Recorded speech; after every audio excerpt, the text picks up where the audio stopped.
Manish Agarwal, founder director money Madan ventures private limited. आज हम एक ऐसे टॉपिक पर बातें करेंगे जिसके बारे में बातें करने से हमेशा बिल्डर या कंसल्टेंट बचते हैं। एक ऐसा पेन एरिया जो प्रॉपर्टी खरीदने के बाद जनरेट होता है।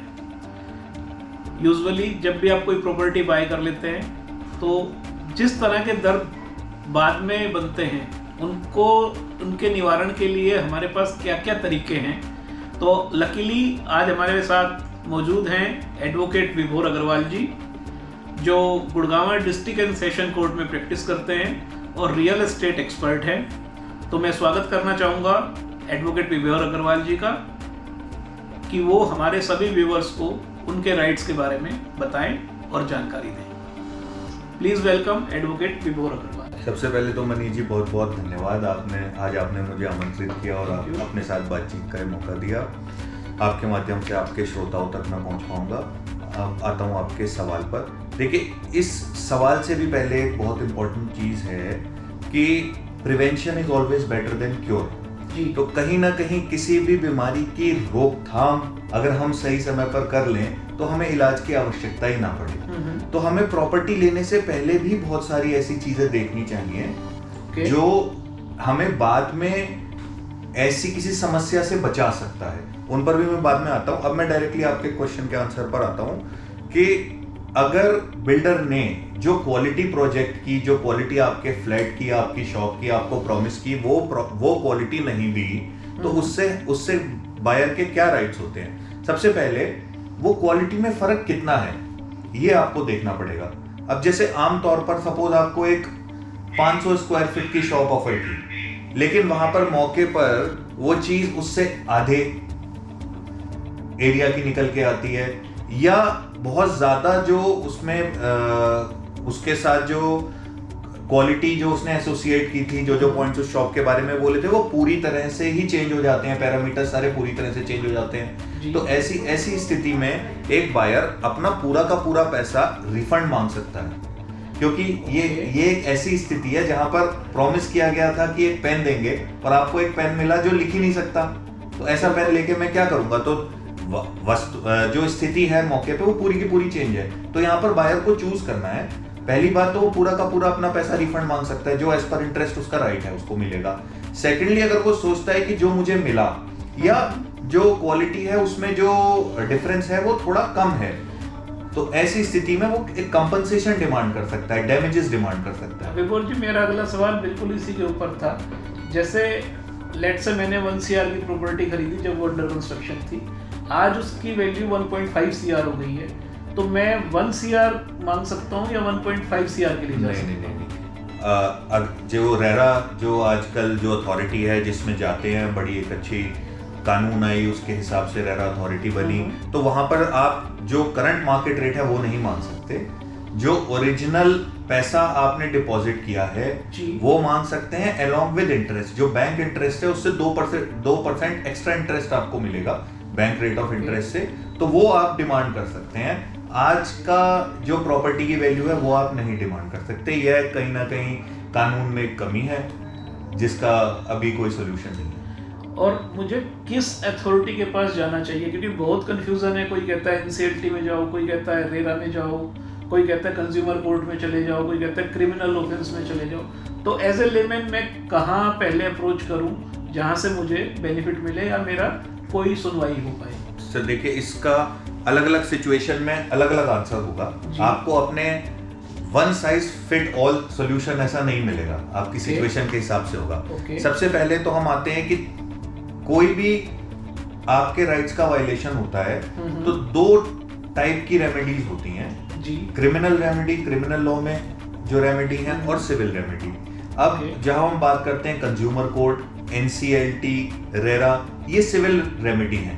इन 3 में से कोई सी भी आप एक चूज कर सकते हैं और वहां जा सकते हैं। मैं तीनों एक साथ जा सकता हूं? तीनों एक साथ आप नहीं जा सकते। ये तीनों सिविल रेमेडीज हैं। इन तीनों में से किसी एक को आप चूज कर सकते हैं। प्लस इसके साथ में क्रिमिनल रेमेडी के लिए आप जा सकते हैं। अगर कोई आपके साथ चीटिंग हुई है, अगर कोई फ्रॉड हुआ है, तो ऐसी स्थिति में इन तीनों में से चूज की गई एक रेमेडी के साइड बाय साइड आप क्रिमिनल केस भी डाल सकते हैं, पुलिस कंप्लेंट कर सकते हैं, पुलिस अगर एफआईआर ना करे तो कोर्ट में क्रिमिनल कंप्लेंट कर सकते हैं, कोर्ट निर्देशित कर सकती है पुलिस को एफआईआर लिखने के लिए, तो ये रेमेडी अवेलेबल रहेगी। अब मैं उन तीनों सिविल रेमेडीज पे आता हूँ कि आपको किस केस में क्या करना चाहिए।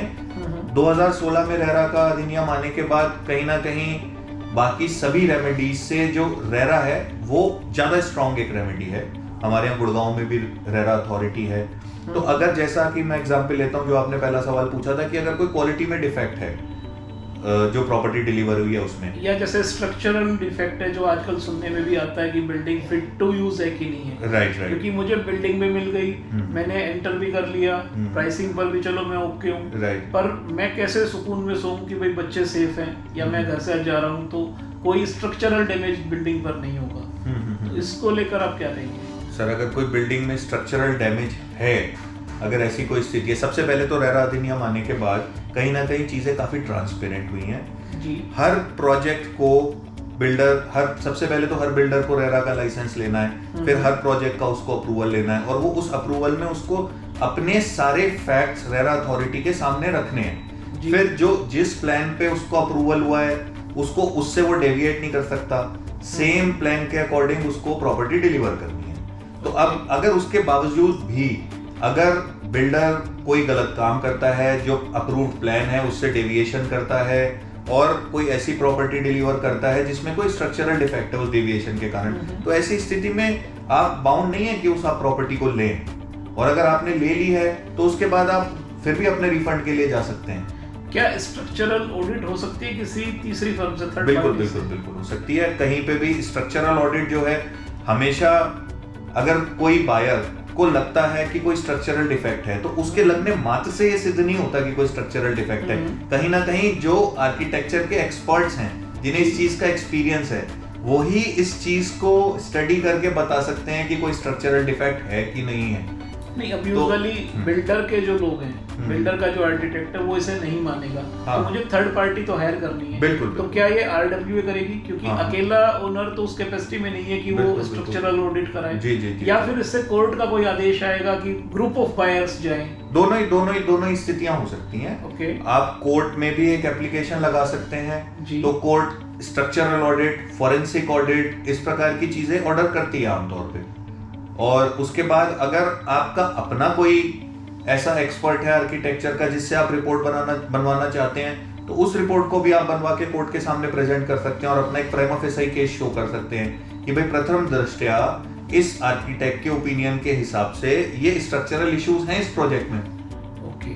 तो उसके आधार पर अगर कोर्ट को लगता है कि इस रिपोर्ट पर ही ये इतनी जेन्युइन है कि मैं इसके आधार पर ही निर्णय ले सकता हूं, तो कोर्ट उसके आधार पर लेगा। अगर वो सेटिस्फाइड नहीं है, court can get it audited with somebody else, किसी और के माध्यम से उसको ऑडिट करा सकता है। इसके लिए मुझे सिविल कोर्ट में जाना ज्यादा अच्छा रहेगा, जहां तक मैं नहीं, रेरा के पास भी सफिशिएंट पावर है। रेरा अथॉरिटी आमतौर पर फॉरेंसिक ऑडिट, स्ट्रक्चरल ऑडिट के ऑर्डर्स कर रही है। और एनसीएलटी में जाने के लिए क्या कोई प्राइस ब्रैकेट है? बिल्कुल, इससे ऊपर हम जा सकते हैं? बिल्कुल। उसमें 10% of the buyers of the entire project, 10% buyer, या उसमें एक मिनिमम थ्रेशोल्ड ऑफ अमाउंट है।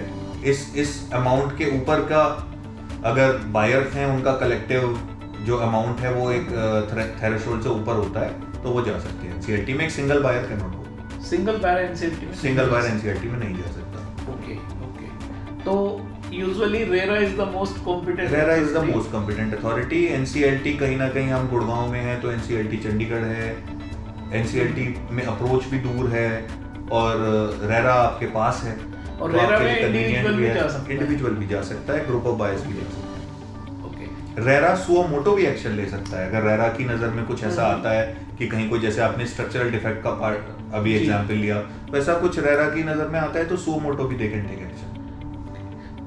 चलिए, काफी अच्छा है कि अब कम से कम हमें पता है कि हमें रेरा में जाना है। तो इसके लिए, रेरा में जाने के लिए मुझे एडवोकेट्स की ही जरूरत पड़ेगी या इंडिविजुअली मैं रेरा में एक एप्लीकेशन फाइल कर सकता हूँ? आप इंडिविजुअली भी कर सकते हैं, लेकिन कहीं ना कहीं एक टेक्निकल प्रोसेस है, तो इसमें बेटर ये होगा कि आप किसी प्रोफेशनल एडवोकेट जिसको एक्सपीरियंस हो रेरा के केसेस देखने का, उसके माध्यम से ही अपनी एप्लीकेशन फाइल करें।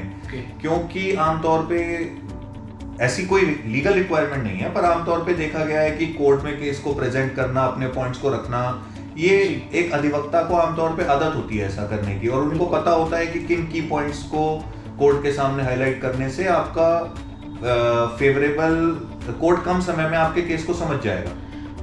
तो लेकिन अगर आप अच्छे से अपने केस की स्टडी करके खुद प्रेजेंट करना चाहते हैं तो ऐसा कोई बार नहीं है। अब मेरा दूसरा सवाल इसी से आता है कि लेट से चलिए इस केस में तो मुझे प्रॉपर्टी मिल गई है और कहीं इश्यूज आ रहे हैं सर्विसेज को लेके या क्वालिटी को लेके। जी। अगर मुझे प्रॉपर्टी नहीं मिली, बिल्डर ही एब्सकॉन्डेड है, साइट पर कंस्ट्रक्शन ही बंद हो गई है, ऑफिस ही उसका बंद हो गया, तो मैं क्या करूं? मैं तो स्टक हो चुका हूं। सर देखिए, ऐसी स्थिति में आप अपने रिफंड क्लेम करने के लिए केस डाल सकते हैं। ओके। कहीं प्रोजेक्ट की जो कॉस्ट है, अब रेरा के अधिनियम के हिसाब से उसका एक सर्टेन अमाउंट एस्क्रो अकाउंट्स में रखा जाता है। सर वो तो आज हुआ, आज से पहले काफी ऐसे प्रोजेक्ट्स हैं जी। जिनका बिल्डर या तो एब्सकॉन्डेड है, ऑफिस बंद हो गए हैं, साइट्स कोई काम नहीं कर रही है और लोगों ने अपनी हार्ड एंड मनी वहां लगा रखी है, तो उनको जल्दी रिलीफ कैसे मिले और कहां से मिले? सर इसमें अगर बिल्डर भाग गया है या उसने जो चीटिंग करी है, उसके लिए आप क्रिमिनल कोर्ट का सहारा लें, आप पुलिस मशीनरी का सहारा लें, आप उसके अगेंस्ट एफआईआर कराएं। फिर उसके बाद अगर एफआईआर हो जाती है तो फिर ये पुलिस की ड्यूटी बनती है उनको ढूंढ के लाना। लेकिन ऐसी कोई व्यवस्था नहीं है कि अगर बिल्डर भाग गया तो बिल्डर की जगह सरकार आपको पैसा देगी या कोई फंड से पैसा मिलेगा, ऐसी कोई व्यवस्था नहीं है। अगर आपका पैसा बिल्डर के पास गया है तो बिल्डर को ही वो पैसा रिटर्न करना है जी। तो लेकिन लॉ में कानून में ऐसे पूरे प्रोविजंस हैं कि पुलिस की ये ड्यूटी बनती है, अगर कोई किसी बिल्डर ने फ्रॉड किया है तो उनको पकड़ के लाए और क्रिमिनल कोर्ट में उनका ट्रायल हो।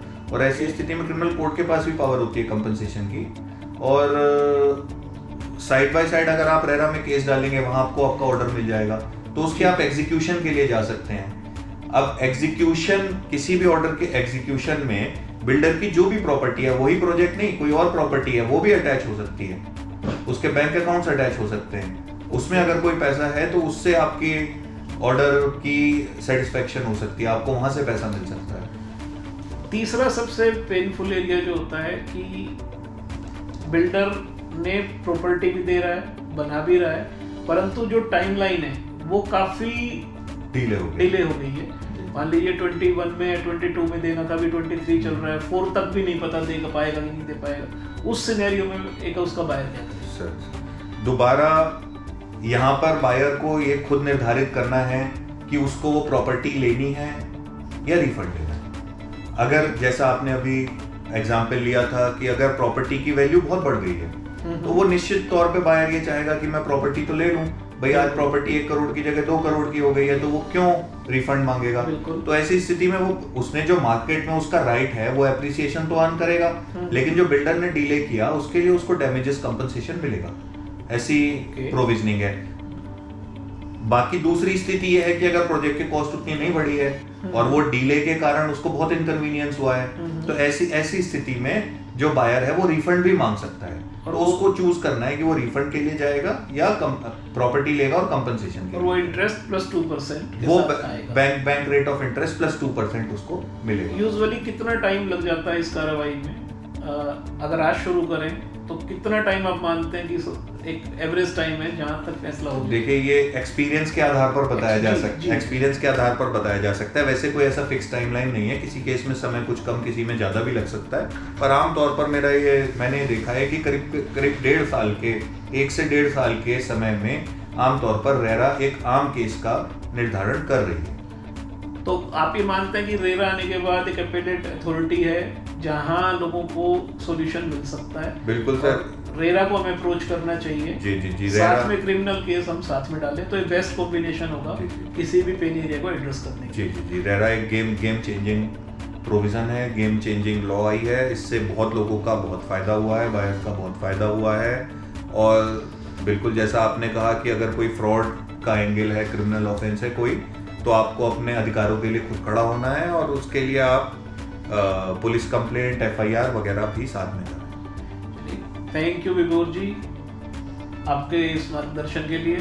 और मित्रों, advocate Vibhor Agarwal Gurgaon district and session courts में रियल एस्टेट लॉ के एक्सपर्ट हैं। आप चाहें तो इनसे अगर आपकी इस तरह की कोई भी समस्या है तो वहाँ इनके चैम्बर में मिल सकते हैं। और मैं थैंक यू करूँगा हमारे श्रोताओं के बिहाफ पे और हमारी कंपनी मनी मदन वेंचर्स के बिहाफ पे इतनी वैल्यूएबल इन्फॉर्मेशन आपने हमसे शेयर करी।